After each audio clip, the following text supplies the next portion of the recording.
Welcome to the How to Be Awesome at Your Job podcast, the show where brilliant professionals share how to sharpen the universal skills required to flourish at work. Enjoy more career fun, wins, meaning, and money with your host, Pete Makaitis.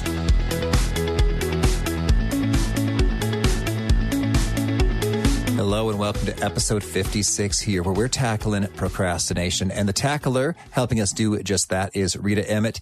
Rita offered a fun acronym for handling procrastination, STING, take the sting out of procrastination. And so, I don't know, some people think acronyms are cheesy or old school. I think they genuinely have helped me remember it, and I have used it and applied it over a month later. So I dig it. I'm a fan. You tell me, you dig speakers with acronyms? You don't dig that? Let me know. Every bit of feedback helps progressively refine and guide the show. So that's Pete at awesomeatyourjob.com. So from Rita, you're going to learn 1, how to tackle the fears that breed procrastination. 2, approaches to turn procrastination into a productive time of prioritization.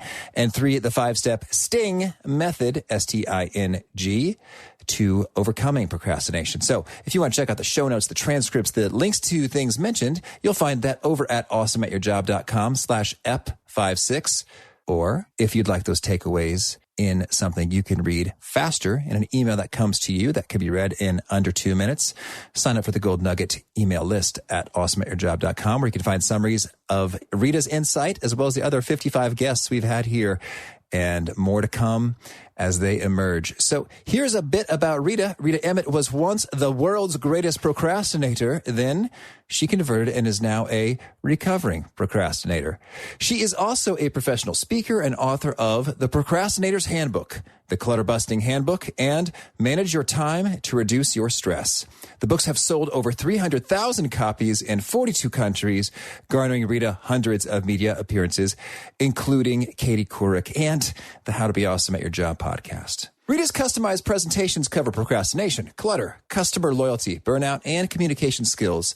And they have helped hundreds of organizations improve their performance, productivity, and profitability and head off burnout before it starts. Her clients include AT&T, Kraft Foods, Mercedes-Benz, MetLife, and the National Kidney Foundation. She emails a free monthly anti-procrastination tips available at ritaemmett.com with tips and ideas to help people blast away the procrastination habit. Here's Rita. Rita, thanks so much for being here on the How to Be Awesome at Your Job podcast. I'm delighted to be with you. We're talking about one of my favorite topics, and I think it's one of those things that you joke about, but the consequences are serious. So it's really a great topic, procrastination. Oh, yes. Well, I've been looking forward to this. And it's funny. We had one appointment, then we moved it, didn't we? It's kind of ironic. We did. We procrastinated. Yeah.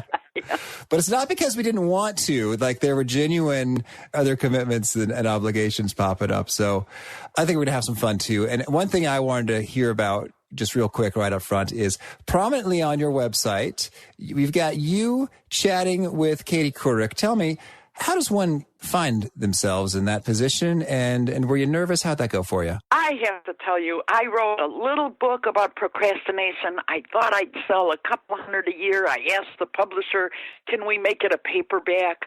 And he said, well, you lose royalties. And I said, yeah, but a lot of people can't afford $30. So we get this little book, and the little book takes off. And it sells 100,000 in the first year. There you go. And my publisher, who nobody ever heard of, Walker and Company, they call me and say, you want to be on the Katie Couric show? I was like moving really fast and really scared. And we go there, and she was marvelous.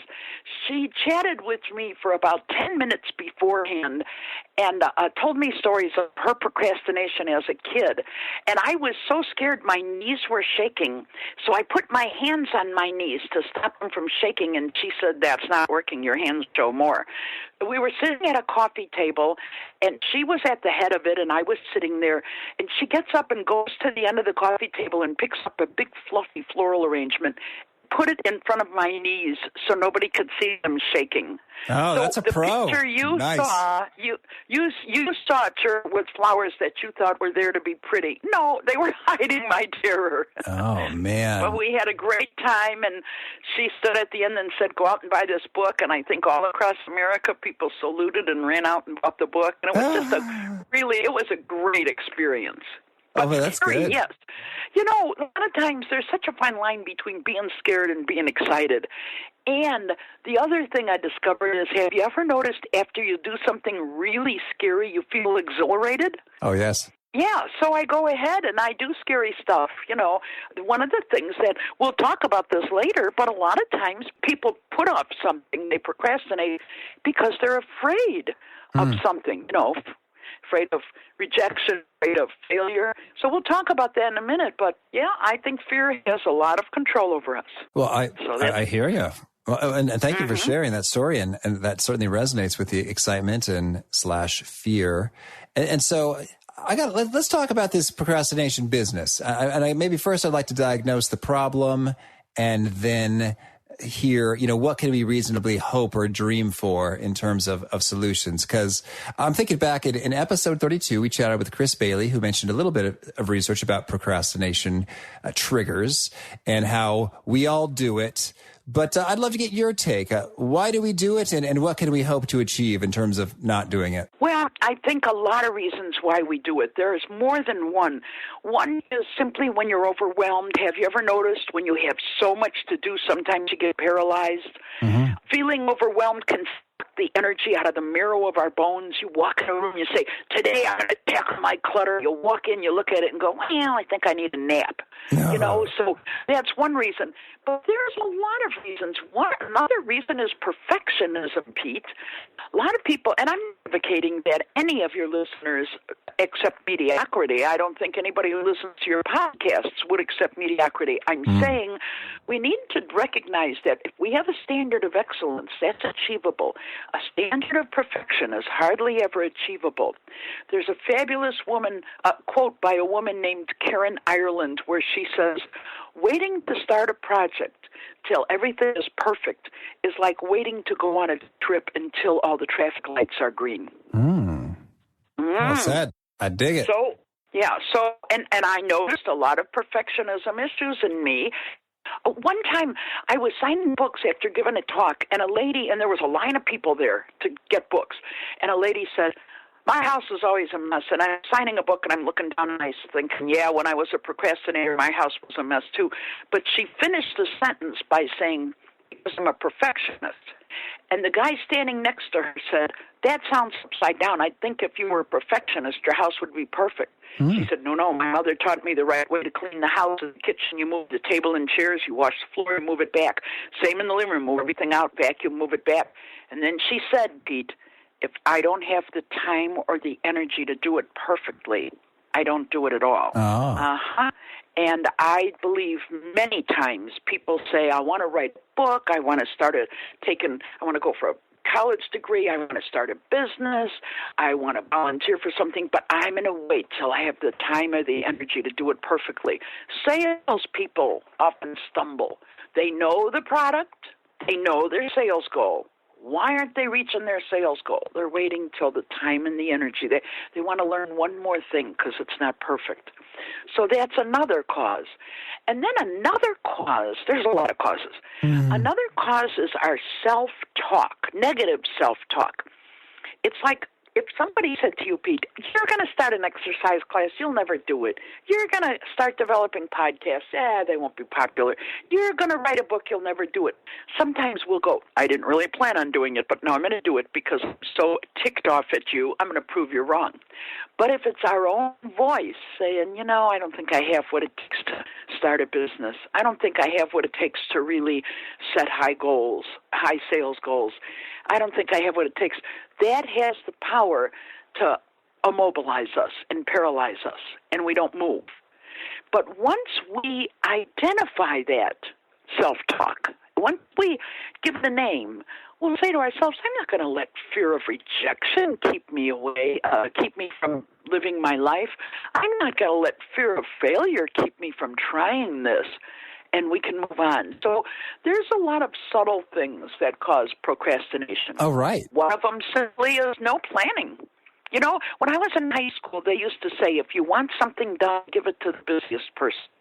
Have you ever noticed that? Oh, yeah. Have you ever noticed, like, people who they're going to get rid of all their clutter when they retire, and you talk to them a year later, and they never got around to it. They got all the time in the world. Right. So they're not getting anything. So I think sometimes we procrastinate just because we didn't decide to do it. I'm not a morning person. Do you know what I mean by that? Oh, yeah. Like my husband opens his eyes, he gets out of bed, and he chatters, and he's, hello. He's happy. I'm happy when I get it. And I follow a coffee cup wherever it leads me. And so I'm useless in the morning. How do I get action and how do I get plan? Because at night I'm at my best. So at the end of the day, I take a Post-it, I write the 6 most important things I have to do the next day. The next morning, I follow my coffee cup in, and I see, okay, let's get started. I have direction then. So a lot of people just never do any planning. They don't set goals. They don't decide where they want to go. One big cause of procrastination is not deciding. You hear a lot of people say, I always wanted to go to Russia. I always wanted to learn to play a guitar. I always wanted to do this, but I never had time. No, we don't get time. Nobody's going to say, oh, Pete, here's a big old bucket of time for you. We made time for what's important, and they never decided to start planning to go to Russia. Maybe it'll take 2 years to save all and figure out where you want to go. They never made the decision to say, I'm going to learn to play the guitar. Maybe you can't start today, but you could track down a guitar teacher or where you're going to buy a guitar, that type of thing. Does that make sense? Oh, yes. A lot of things we wish we did. There was a wonderful quote by a guy named Sidney J. Harris, regret for the things we did can be tempered over time. It is regret for the things we did not do that is inconsolable. And a lot of times we didn't do it because we just never decided to. You know what? That is so true, and I haven't really ever reflected on that before, and that's getting me going. Thank you. Whew. Cool. All right, so I'm fired up. Let's do this. I'm going to throw one more quote at you. All right, I'll take it. I'll take it. Okay, his name is Paulo Coelho. I don't know a thing about him. Oh, right, The Alchemist. One day you will wake up. You know him? Well, the book The Alchemist, I know that. Not much more. There you go. Okay. One day you'll wake up and there won't be any more time to do the things you've always wanted. Do it now. Okay. Thank you. So let's talk about making that happen. If we want to eliminate procrastination, you want to kick it into gear and do it now, what should we keep in mind? What's the recipe, the prescription, the formula? Okay. My recipe and my formula is, I call it take the sting out of feeling overwhelmed, because it seems like everybody today has so much to do. They can't do it all. I have so much to do. I got a million things to do. I have so much to do. I don't know where to get started. So this is, I call it take the sting out of feeling overwhelmed. It's 5 steps to a strategy, and the first letter of each step spells sting. Okay. And the first part of sting, the S, is select just one thing to do. And I'll ask people, what are you putting off? And they go, everything. And I'll say, yeah, but let's select one thing. But I'm putting off a million things. And so it's hard. And we have to even teach kids how to select just one thing to do. And so sometimes they'll say, okay, I've selected it. I'm going to get rid of all the clutter in my house. No, let's make it a little narrow. When my book first came out, a doctor in Nova Scotia used to write an email every Monday morning telling me his goal for the week and how he did last week. Pete, I never met the man. I don't know why he did it. I didn't ask him to do this. But I know, isn't that funny? But one Monday, the goal said, clear the papers off my dining room table. Tuesday morning, there was an email from him. Never got one on a Tuesday, only got them on Mondays.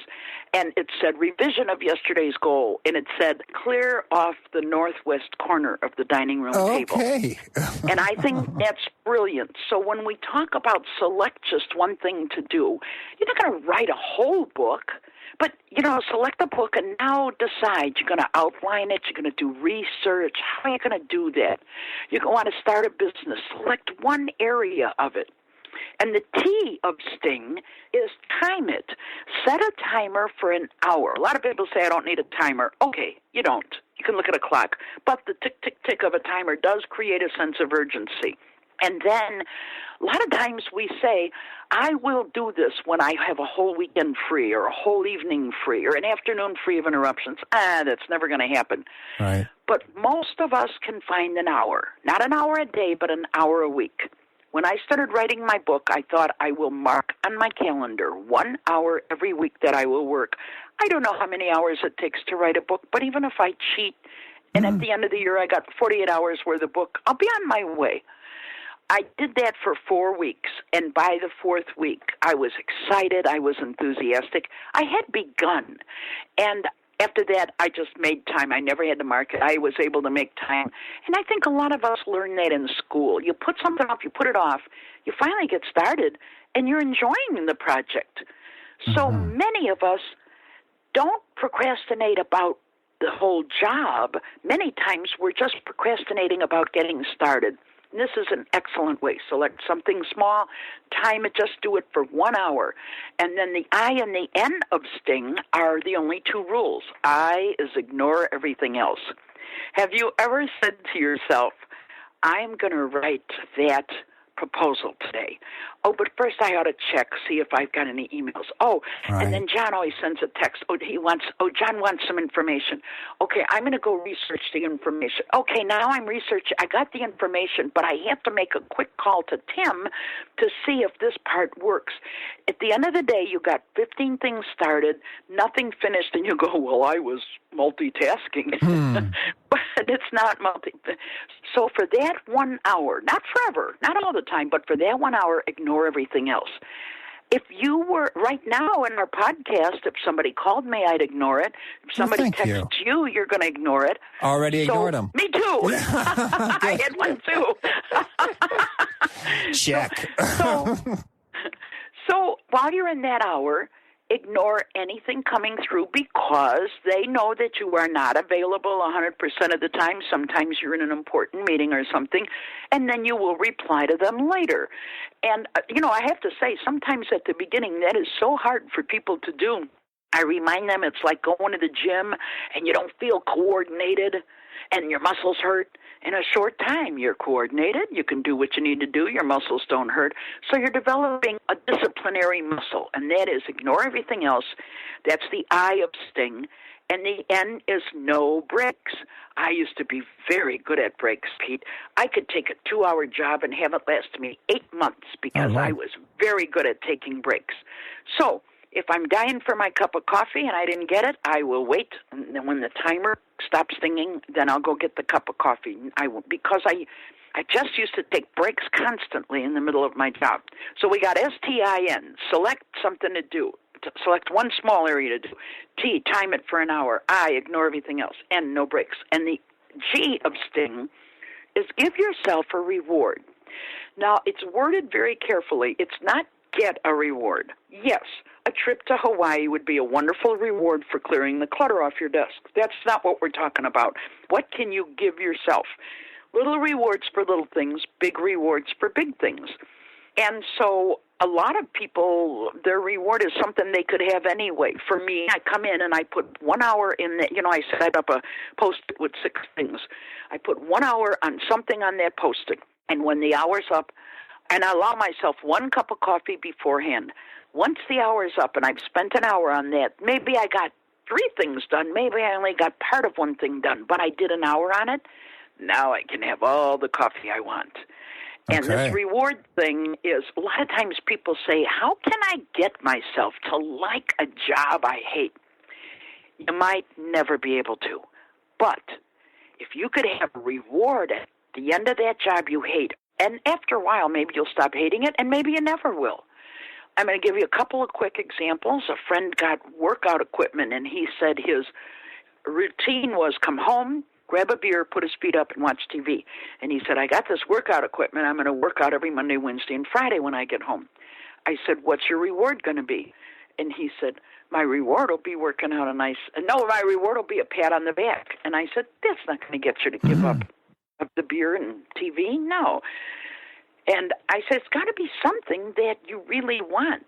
So he called me later, and he said, 2 weeks. I worked every Monday, Wednesday, and Friday. I said, what was your reward? And he said, the reward was he wouldn't let himself sit down, get a beer, turn the TV on, and put his feet up until he had worked out. That was his reward. But sometimes it's going to a concert, going to a museum, chatting with a friend long distance that you haven't talked to. A lot of people love to read books, but they have so much technical stuff to read that there's no time. So it's sitting and reading a Western or a mystery, guilt-free because you just put in an hour on something. So that's the G. Give yourself a reward. Okay. Well, thank you. So that's a nice rundown, easy to remember, and it makes good sense. So I want to dig into a couple of those things with some follow-ups there. Now, on the select phase, you mentioned that that's kind of tricky for people. They say, I've been procrastinating everything. But they have to zero in on selecting one thing. Are there any kind of particular criteria or tools or questions you recommend people ask themselves to zero in on selecting something that's really going to be awesome for them to choose? That is the joy of it. There is not a rule. Okay. Like, let's say somebody has a house full of clutter. Maybe they want to start on the living room where most people see it. Maybe they want to start in the kitchen where everybody gathers for a meal. Maybe the decision is to get rid of the clutter in the bedroom because it's the first thing you see in the morning, the last thing you see at night. You start where you want to start because you're changing a habit, and you do what you can do to change this habit, and eventually these disciplinary muscles start to kick in, and you're rolling along, and all of a sudden you realize, I haven't been procrastinating. Now, the STING strategy I gave you works for about 85% of the things we're putting off. And by the way, I was the world's greatest procrastinator. I converted, and now I'm a recovering procrastinator. All right. And I don't say recovered, I'm recovering because I still have tendencies. So people say, oh, if you have a tendency towards procrastinating, what do? I go to STING. But what about those things that it doesn't work for? You've tried STING and you can't get yourself to make it work. We need to discuss another aspect, and that is fear. Fears that can cause us to put stuff off. Fear, honestly, I have a whole chapter in my book about fears because there are so many of them. Can we take time, Pete, or do you want me to just rattle off? Oh, let's talk fear. Let's do it. Yeah? Okay. I think a lot of times everybody understands fear of failure, but a lot of people don't understand fear of success. And I think fear of success is insidious and subtle, but I think it's pervasive. And it's a lot of places that people think, oh, if I really succeed in business, I might become rich, and rich people have miserable lives, or my friends won't be my friends anymore. Or if I go get that college degree, I'll be the only one in my family. My family will think I'm naughty or something. Or if I take on this job and I succeed, there will be more responsibility, and I have so much responsibility on my shoulders. Or if I do this, I might do a great job, and then what if I can never reach that level again? What if I can never do a great job again? We could talk for a whole hour, Pete, just about fears, and I don't want to take up all the time, but we do need to think about, if STING isn't working, to ask yourself, what is holding me back? And maybe what's holding you back, you don't say fear, but you say, well, I might do a good job. Okay, and what's wrong with that? Well, I might create a lot of extra work, and then I won't be a good parent. You know, you have to know, okay, so your fear is that to succeed will take so much time. You won't have time for your spouse or your kids or your whatever's valuable in your life. But we do need to face it, because once we identify it, once it has a name, it really loses most of its power. It has a fear that is subconscious does have the power to immobilize us. But once we identify it, it loses its power. We say, okay, so I'm afraid of success, and I've admitted it. One woman said she was in multi-level marketing, and she really felt she could do a great job, and she couldn't get herself to do it. And I said, are you afraid of the business itself? And after we asked a few questions, her husband poured money into his son, her stepson, and he was an adult in his 20s who was not working. And her fear was she'd be earning money that would go to take care of this kid who was lazy and not working. Funny, convoluted fear, but these are funny things that hold us back. And it's worth looking into, journaling, meditating, going for a walk, and just thinking about what is keeping me back from the next level of success, whatever it is in your mind. What's keeping me back from really accelerating our marketing or raising my goals? I'll tell you a quick story. My son has 4 kids, and he and his wife wanted to go to Ireland, and they realized they were just so afraid. It was too big and overwhelming. They wouldn't know where they wanted to go. They asked us if we would care to go with them. We said, of course. They said, we're giving ourselves 2 years. So for 2 years, they budgeted, and they'd say, no, we're not having pizza tonight because we're saving for Ireland. The kids all got jobs that little kids can do. However, the top 3, the third kid down, would turn 13. So 3 of the kids would be teenagers by the time we went. And the kids got to research where we'd go, but whatever you picked, you had to sell the others on. So when we did go to Ireland, it was like a dream come true. Instead of being bored, these kids were, I'm the Newgrange guy. Let me tell you guys about Newgrange. One of the things you might not know, it was fabulous. It was just, but it was scary. For years, they put it off because it was scary. And they couldn't afford it. And they were afraid that the kids would be bored, blah, blah, blah. So, yeah, of course, learning to play the guitar, they're learning to play going to Russia, all these things, these crazy things we have on our bucket list. Yes, they are scary. You might go to China, and you might not understand what's going on or something. But once you identify the fear, you can start to tackle it. Isn't that thank cool? you. That is cool. Yes, indeed. And it makes sense that if there's something mysterious that's holding you back above and beyond sheer distraction and busyness, and so it's good to face it. And then you can even make an informed decision. It's like, if this takes off, it'll take time away from my family. And then you could say, well, and I am unwilling to do that, and there's no other way around it. Therefore, I can let that go peacefully. Or you can find a solution like, I'll just have to outsource a couple pieces. And then either way, you move on. And when you say let go peacefully, that's not procrastinating then. That's saying, I thought I wanted to do this and I didn't. Pete, as we talked, could you think of any time in your life that you could identify that fear held you back for a while? Well, it was funny with the podcast. I think that I had originally imagined launching it probably in November, but it ended up being in April. And part of it was that I didn't want to make another thing that had like a lukewarm response. I wanted to make something fantastic. Yeah. And you did. And I also knew that once the train was, thank you. And I also knew that once the train was moving, that you've inherited a kind of a responsibility in terms of, folks like and appreciate and expect some consistency. If you followed a show before that releases on Sunday nights or whatever, and then it's not there, you just go, it's like, I guess there's not a new episode this week. It just makes you kind of sad. And I didn't want to do that and have sort of create an expectation I might not be able to fulfill. So yes, there were some fears, and I think it resulted in a few months of delay, and hopefully those weren't totally wasted. I did some good research and learned some new things, but yeah, fear was in the equation. Well, there you used the fear though.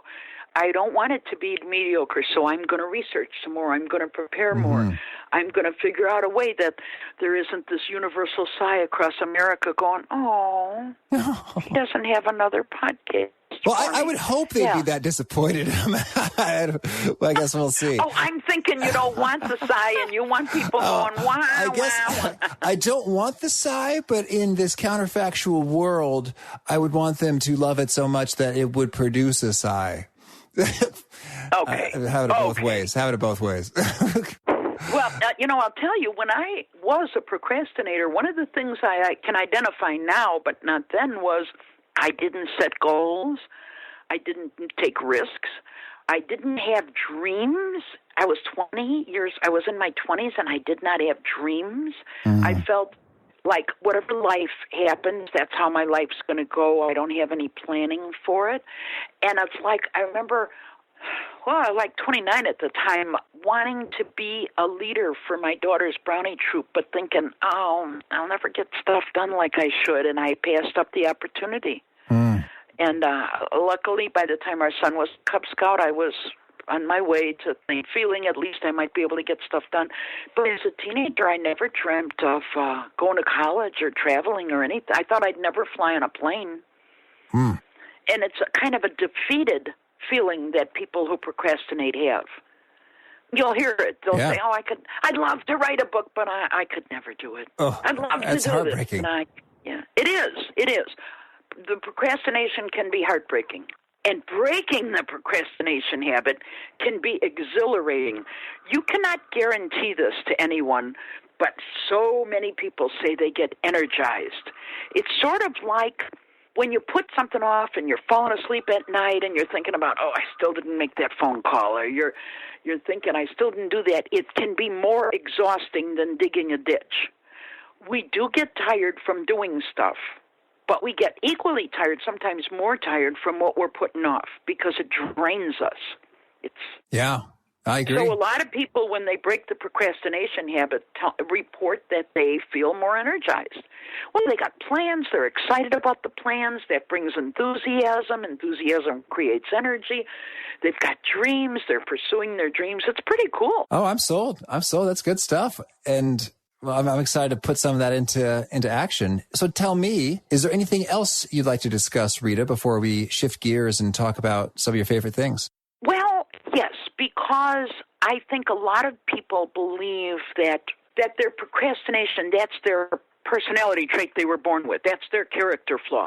I am this way, and that's how I am.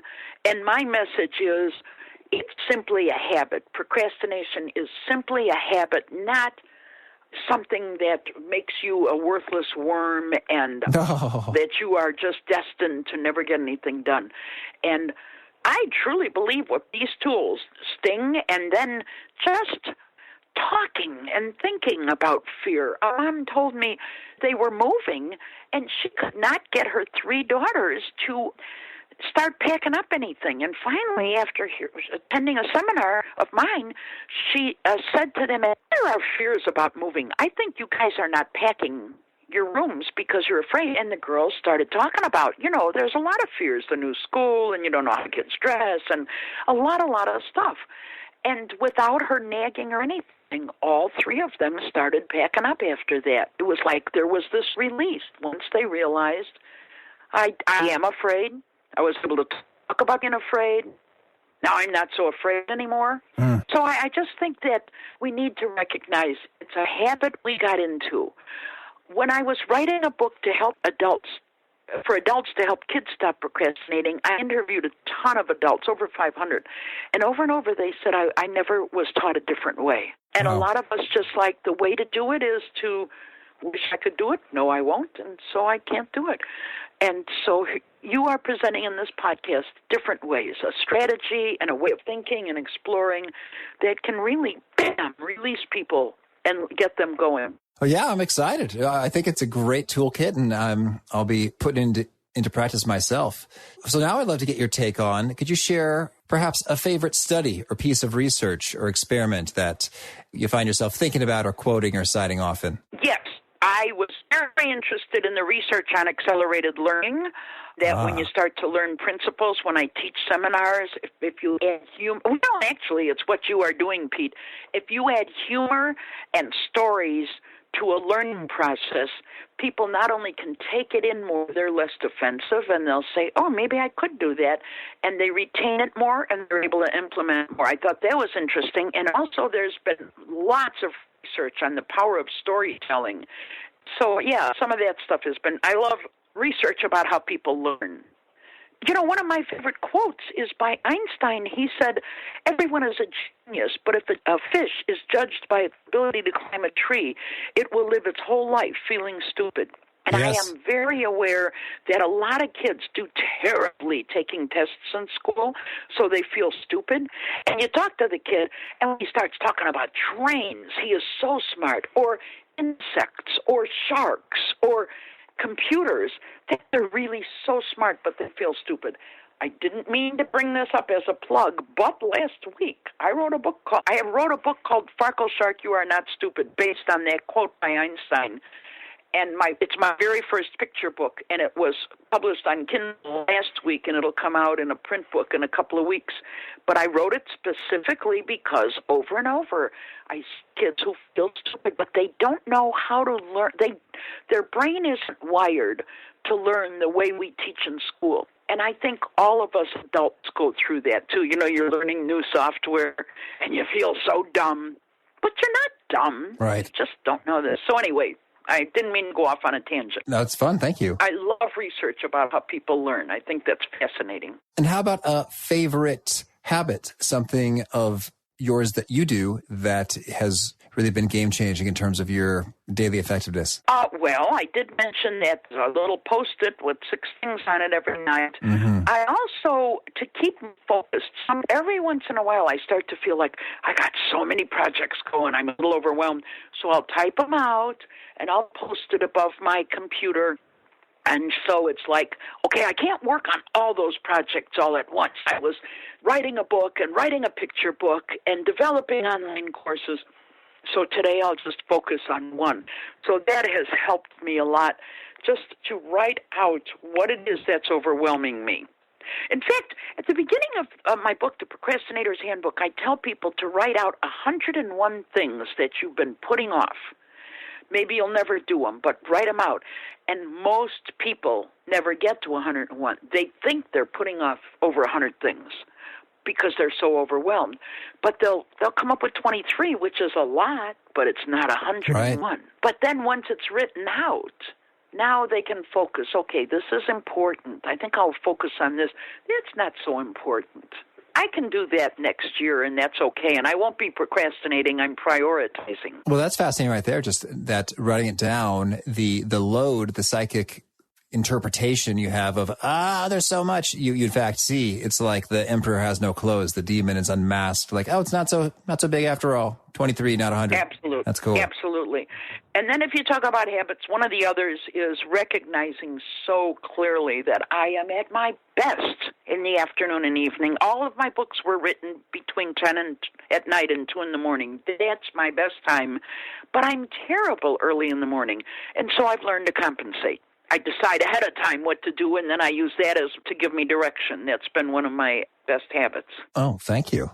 And how about a particular nugget of something that you speak or write about that gets a lot of retweets or head nods or notes taken, Kindle books, highlights going?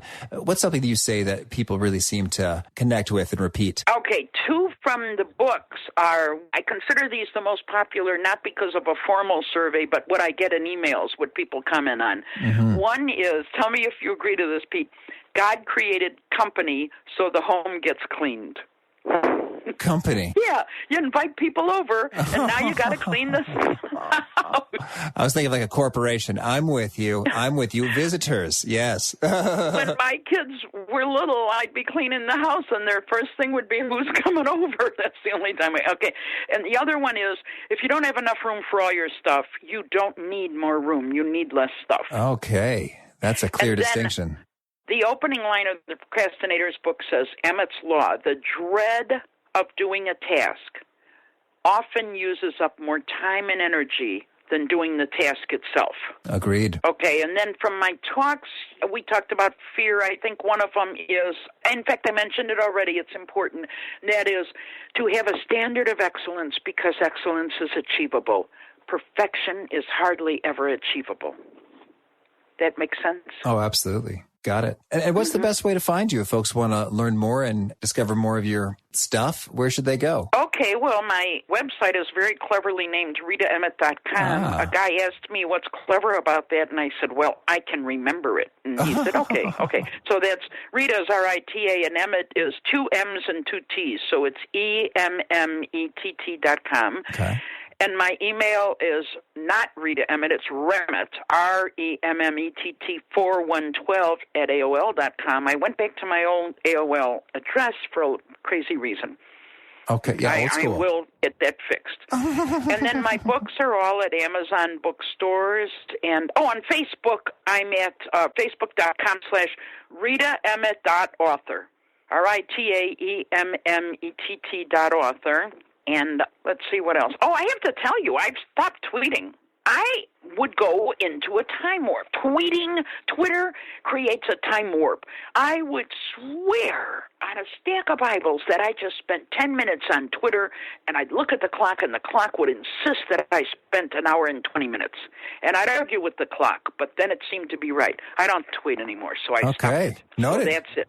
Yes, noted. Uh-huh. And how about a favorite challenge or final call to action that you'd leave folks with who are seeking to be more awesome at their jobs? Oh, I like that. I like the way you word it. And that is, when you're overwhelmed, which most people are, today zero in on one specific thing you want to work on, and then go spend 1 hour on it. So we're talking decisions. Decide one specific thing you want to work on, and then decide on when you're going to put in an hour on it. And then honor that hour as if it's a dentist appointment that if you miss it, you got to pay the dentist. Okay. Well, thank you. Well, Rita, this has been so fun. Thanks for sharing these pieces, and good luck to you and all of the folks that you're reaching and touching and transforming to eliminate the procrastination and liberate that energy. Thank you, Pete. I don't think we mentioned my book, Procrastinator, is called The Procrastinator's Handbook, and the Clutter one is called The Clutter-Busting Handbook. There's a few others, but for this particular talk, those are the ones that matter most. Oh, yeah, absolutely. And we'll link all of those. I didn't mention I got a free tip sheet that I send out by email once a month. And it focuses on procrastination, clutter, and stress. That's all. And it's short and snappy. And people can go to my website, which I cleverly named RitaEmmett.com, and scroll down towards the bottom of the homepage, and they can sign up there, and it's free. And I don't give their address out, and I don't spam them. I just send them an email once a month, and they like it. Oh, good. Thank you. Well, yes, and certainly we will link all of those things in the show notes here at awesomeatyourjob.com, and certainly. So that'll be out and about, and thanks for everything. Thank you, Pete. And thanks for having me on and not procrastinating about getting this program on. Oh, my pleasure. Okay, wonderful. My pleasure, too. Thank you. Okay, there it is. I think the piece of the acronym that has helped me the most is select one thing.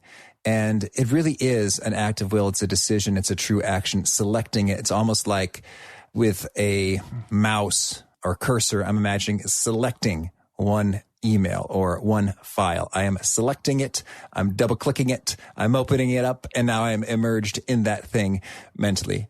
Whatever. That's my fun little weird visualization. And it helps me. So I hope that or something else like it has helped you. And again, if you want to check out the show notes, the transcripts, the links to things mentioned, that is over at awesomeatyourjob.com/ep56.